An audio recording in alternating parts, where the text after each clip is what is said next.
Welcome back to a Monday edition of Running Points on ysnlive.com. Ron Potesta with you. Anthony Hardwig, the golf prognosticator extraordinaire, on the other side, and we are pleased to be joined by the new head football coach of the Lisbon Blue Devils. Matt Altomare joins us. Coach Altomare, how are you, sir? Great, Ron. Thanks for having me. All Really right. appreciate it. And the feeling is very mutual, although let's just get this out of the way. Benedict Altomare, how dare you, a young man from Leetonia, going to the dark side. How dare you, sir? Yeah, I've heard that. I've been hearing that a little bit. That's for sure. There's no doubt about that. Hey, Great. you know what? It's a great opportunity for you. I know that you coached at Leetonia. You were the head football coach there for a few years. You've cut your teeth in bigger schools with Canfield and Salem, and boy, you've worked for two extraordinarily coaches in Coach Pavlansky at Canfield, Ron Johnson over at Salem. Second go around as a head coach, what did you learn the first go around, and what did you learn from the two coaches that you served under that you're going to bring with you to Lisbon? Sure. Coach Pav and Coach Johnson, they're both great coaches, like you said, and they're both great men. And I learned a lot. They both have different styles. Learned a lot from them about how to approach a game, and not so much the X's and O's, but how to approach the things outside the game. How to build relationships, how to continue to be involved in kids' lives, and how to football's really developed into a 365-day a year sport here. So just really how to make sure the kids are taken care of, make sure that the program keeps running all 365 days. But yeah, those are two great programs that I was very fortunate to be a part of, and I really appreciate those memories. As Ron said, coming back to head coaching, what's it been like to not just deal with the natural obstacles that come up from taking over a program, but also having to deal with the uncertainty that COVID-19 has brought into the fold, and trying to be a first year head coach with this program and also dealing with that at the same time? Yeah, it's going to be a transition. Nothing happens overnight. It's going to be, we just got to keep our heads forward and keep moving. But yeah, it's going to be a transition, that's for sure. Hey, Matt, obviously the success from Lisbon back in the day, Jim Salimos, the longtime coach of Lisbon, he's moved on to Carrollton. Have you reached out to Coach Salimos and try to get a feel of the history of Lisbon? I mean, you and me and so many people in Leetonia, we are caught up in our own history, where Lisbon actually has a pretty damn good history of their own right in football. Yeah. Oh yeah, Coach Limos and I have talked, a few times since accepting the job down here at Lisbon. Jim's a great guy. He's a great coach and a great guy. We talked a little bit just being at Carrollton. We had talked before since I was at Salem, and Salem and Carrollton play in the EBC there. So we talked a little bit, even before I took the job, and then we've talked a couple of times since. And it's always good to have good relationships with the other coaches, and you get the lay of the land. You find out, maybe things work a little bit different, down there than they do at other places, and vice versa. So, Jim's been a great help. He's been just a great person to talk to, and I look forward to, he's going to be pretty busy also, but look forward to talking to him again, as we get into it here. Yeah, but a great tradition, and he was just he was a great part bringing a state championship down to Lisbon in 1995. But it's got a good tradition too. A lot of other coaches have came through there. A lot of other good coaches have been down to Lisbon for sure.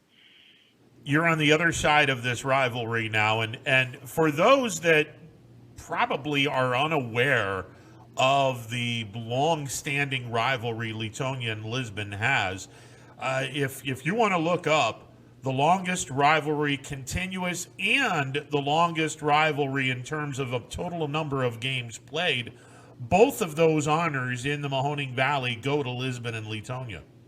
Yeah, we're coming up. This year is going to be our 110th meeting. The 110th meeting stretches out. Our first game between Leetonia and Lisbon was way back in 1905, And there's only been a couple of short breaks in between there. Back in 1917 and 1918, and then one tiny 1-year break in 1936. But it's going on 110 years playing a neighboring school. That's what a rivalry is about. And there's been some great games over those 110 years for sure too. Talk about this. What was it about Lisbon that made you kind of jump at this opportunity when it presented itself to you? Lisbon and Latonia, there's similar communities, similar in size, and Lisbon's community has a great football tradition. The community really gets behind all of their athletics. Their administrators really do a great job down there, and the Board of Education. And they're all about the kids, and they do what's best for the kids. And I'm not going to lie a little bit to it. It's pretty close. It takes me about 9 minutes to get from my truck in my driveway to the facilities down in Lisbon. So, it's a perfect fit, really. As far as distance, and I wanted to make sure that if I made the decision to come back into being a head coach again, and I wanted to do it for the right reasons and at the right place. And Lisbon was a perfect opportunity for that. There's no doubt. Well, you're not the only one who's left Lisbon or left Latonia for Lisbon. The late Joe Wilson, though he wasn't a head football coach down in Lisbon, had a very large imprint on the football program and all of the sports, being that his grandson, I think he's going to be a senior this year, if I'm not mistaken. Mm-hmm. Yeah. His grandson is one of the star players, McCullough, down in Lisbon. So the $1 million question, Matt, your father is a pretty damn good coach in his own right. He's in the Hall of Fame, longtime head football coach at Latonia, had all kinds of success when we were kids at Latonia, numerous Tri-County League championships. Is this a package deal, or is Artie Altomare going to be on your staff? Oh, well, yeah. Yes, he is. And go back to the question I was just asked. That's one of the reasons, I want to get back into coaching, being a head coach again, the opportunity to coach with my father. I had the opportunity to do that 15 of the 16 years I was at Latonia, being an assistant for my dad. Then he was an assistant for me. And, when you get away from that a little bit, you tend to be like, what, you really miss it. And I don't think there's anything else that I'd rather do in the world as coach with my dad. And, have the opportunity to do that for a few more years is invaluable. But yes, he is coming. But, down in Lisbon now, we talk about it coming full circle because, my dad's first coaching job was down in Lisbon as an assistant. So, they talk about it down there. It's him coming back around, not vice versa. So that's kind of a neat little story. My dad started with Coach Dave Dorm down there in the early 70s, and he coached with Bill Coltsnow before he came up with Bill Meek as an assistant here up at Latonia. And, so it's been a long time. So, yeah, he's going to be an assistant in between stints. So I think there's about 47 years in between assistant coaching stints down at Lisbon with him. But he'll be with us for sure. All right, Matt. Let's talk about the real reason for the rivalry, and that is the Spaghetti Bowl. First and foremost, if anyone has seen this trophy, it's a ginormous bowl of just a spaghetti bowl, pasta bowl, and it's porcelain, and I got to believe it's worth a fortune because it was made in Italy, and it is absolutely gorgeous.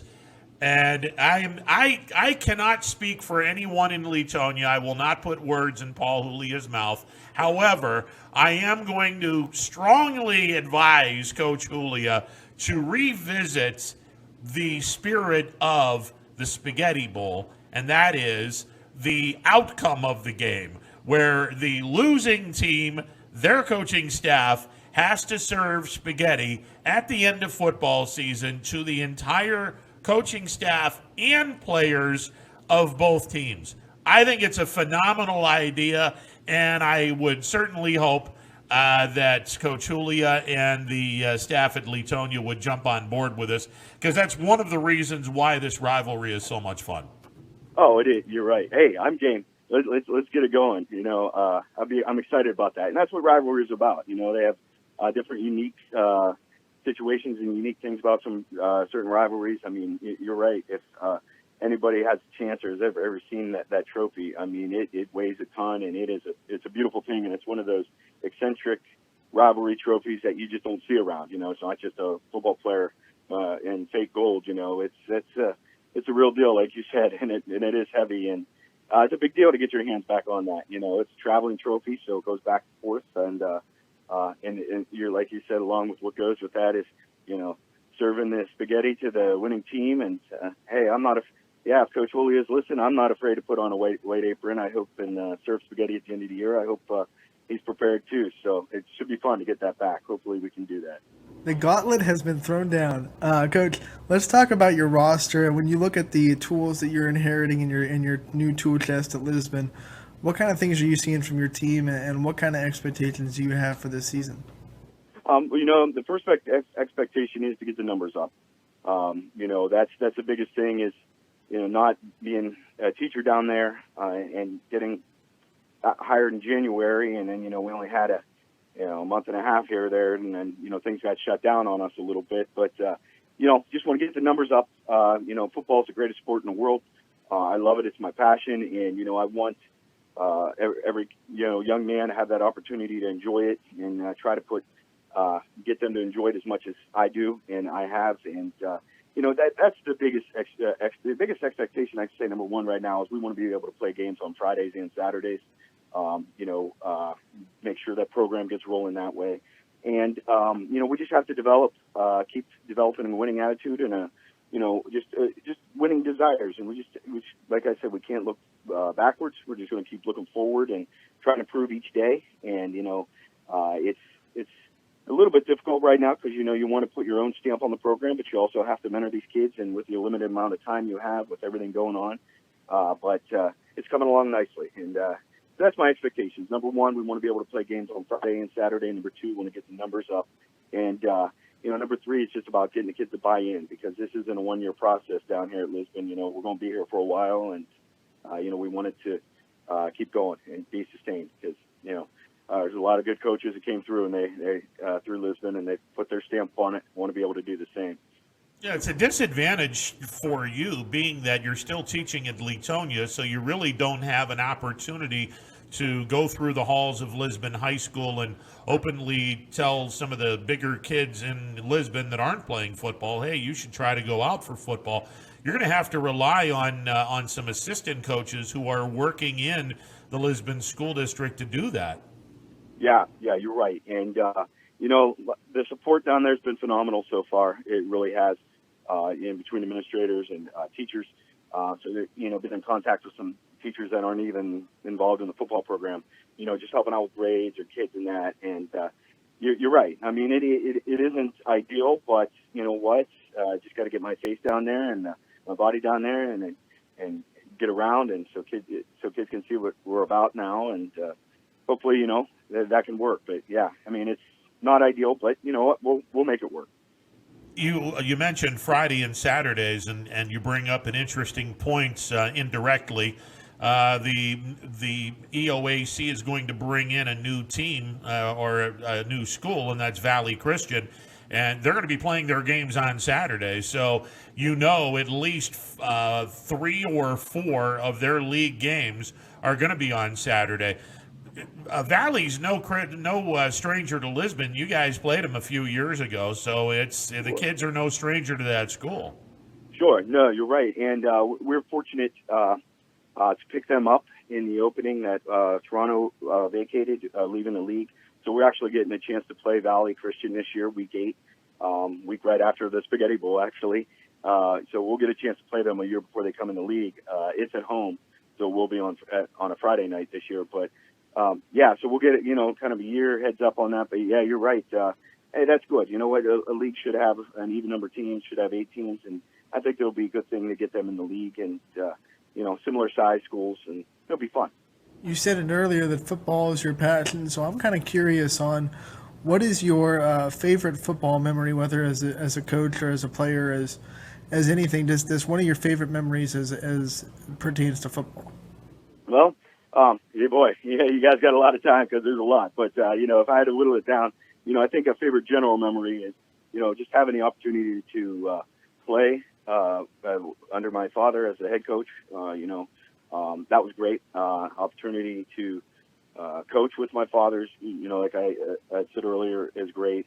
Specific memories, winning league championships are great as a coach and as a player. I was very fortunate to, growing up, be a part of championship teams that when I was a water boy, championship teams when I was an assistant coach, championship teams as a head coach, and as a player. Those are all great memories because, you ultimately do this because you want to win and have success. And even stretching it back a little bit further, at the time things moved so quickly, you didn't have time to really process it. But being a part of the national championship team, or being a part of Youngstown State national championship in 1997 was probably one of my best memories looking back on it. Just everything that went into that. So that was a big deal too. So, I could keep going on, but yeah, those are probably some of the best ones. I'm going to fill in one for him because we haven't talked baseball yet. And this will always be mine because it was the district championship game. And I'm sure you remember this because you made an unbelievable catch in left field to preserve a victory to put Leetonia into the regional tournament in, what was that, 89? Actually, that was I was 94. 89 was a few years before. Okay, it was 94. You're right. Yeah. Yeah. To go into the district finals. Yeah, you're right. Yeah, that was an unbelievable catch that you made in the to go into the district finals. That's right. Hey, thanks, Bob. My legacy's preserved a little bit. I guess. There we go. Hey, we'll take it. But hey, that was a big deal back then because you didn't have the outlets in the media, which is a great thing. You guys are doing at YSN, promoting sports in the Valley, first of all, because, you didn't have that back then. And that was a huge deal to have the radio come down and broadcast a radio game back then. And, it's great, everything you guys are doing now, because, we have great sports here, and, we have great kids that do that. And I just appreciate everything you guys are doing for the Valley. There's no doubt. Over under on the amount of detentions you'll be giving out during Leetonia Lisbon week with all the trash talking the kids will probably be giving you. Well, I think I'm going to be avoiding lunch duty that week. I got me on lunch duty every week. I'll probably just stay in my little office in the gym and kind of just, and it'll be friendly. The good thing is it's friendly. You know what? I wish, even when I was coaching at Salem and Canfield, I see the kids in the hall and I wish them luck and ask them how everything's going. And, that's not going to change. It's not going to be too fierce. I'm not going to lie. It's going to be a little weird being on the other sideline, week 7 at Leetonia Stadium. But, it'll probably hit me then. But, leading up to it, you still want Leetonia kids to be successful, and I want them to do their best and, have success. But that week 7, I don't know. We'll see. It's going to be a little odd. I want to know how you're going to game plan to stop Marco Ferry. Well, yeah, Marco's a great player. There's no doubt. He's got a lot of the records now at Leetonia, which someone stood for a long time. Just watching a little bit of film, and I got to I watched some Leetonia film last year. The kids would show me some of the games and that, and boy, you know what? I guess, like I said, week 7 coming up. It's a good thing is I don't have to worry about it until week 7. We got a lot of football to be played before then, but it's definitely going to be causing me to lose some sleep that week. That's for sure. We talked about, I think the best way to start Marco Ferry is to just stop people from helping him, because if you take away his support system, then he's the only person on the team doing stuff. Yeah. Well, you never know. Coach Julia, I'm sure, is going to have his team prepared. They're going to be very prepared. And they're working hard just like everybody else is, right now in June and July and August. And I'm sure they'll have some other weapons and have everything ready to go. And, sometimes you play teams, you got to outscore them. Sometimes you play teams, you got to keep the ball away from their weapons, So, I think our general philosophy would be is, I hate to sound, dumb or sarcastic here, but, we're just going to try and score more points than they do, whether it's, keeping the ball out of, Marco and the rest of the team's hands, or if it's just trying to score more points. But that's our goal. We just got to figure that out somehow. All right, I'm gonna throw this out here as incentive to restart the whole losing team has to serve dinner. I will make the meatballs for the first year. Oh, whoever loses, you just let me go with the meatballs. I'll make about 80 of them, and we'll go from there. that would be awesome to have a Rompetessa meatball. That's got to be incentive to get it started right there. I will text Paul Hooley up and tell him he got called out if he wasn't listening, and we'll get this going. There's no doubt. And we'll let you know the date too. I don't know, Coach. If you win, I wouldn't trust Rompetessa's meatballs. But if Latonia wins, I trust them. Oh, no, there is no way I would ever do anything doctoring my meatballs for anyone. Not even Benedict Altomare. That's no. My meatball. I take pride in those. So if you guys win, then I'll provide the meatballs for Coach Julia. If Latonia wins, I'll provide the meatballs for you, and it'll all be fun. Oh, that'd be great, because I know better too, because there's nothing you don't want to get in front of. You don't want to mess with the Italian and their meatballs. We know Rod will take great pride in it, and I can't wait. So either way, whether I'm serving or whether I'm eating, I'm going to be able to get a couple of them. So that's good for me. And the other good thing about taking the job in Lisbon is I'm sure if you start winning ball games, you can get a deal with Mary's Pizza. Oh, I drive past that every day coming to the school. They're nuts. Oh man, you're right. That is a staple. And I gotta watch my weight though. Can't get it too much. That's some good pizza. That's a good plug right there, because that's a tradition down there for sure. Hey Matt, congratulations and best of luck to you in Lisbon, except for Week 7. And I really look forward to seeing what you can do down in Lisbon. And I know that the kids are in good hands. You're a good guy and a fantastic coach. And it's just adds more spice to the rivalry, and that's one of those games that I just love seeing and look forward to covering. It's a lot of fun when Lisbon and Latonia get together. It is, and it should be exciting. I can't wait. Just can't wait for the season to start. And I appreciate all that help and support, Ron. Appreciate it. All right, all the best to you, Coach. Thank you. You got it. Matt Altomare, the head football coach of the Lisbon Blue Devils.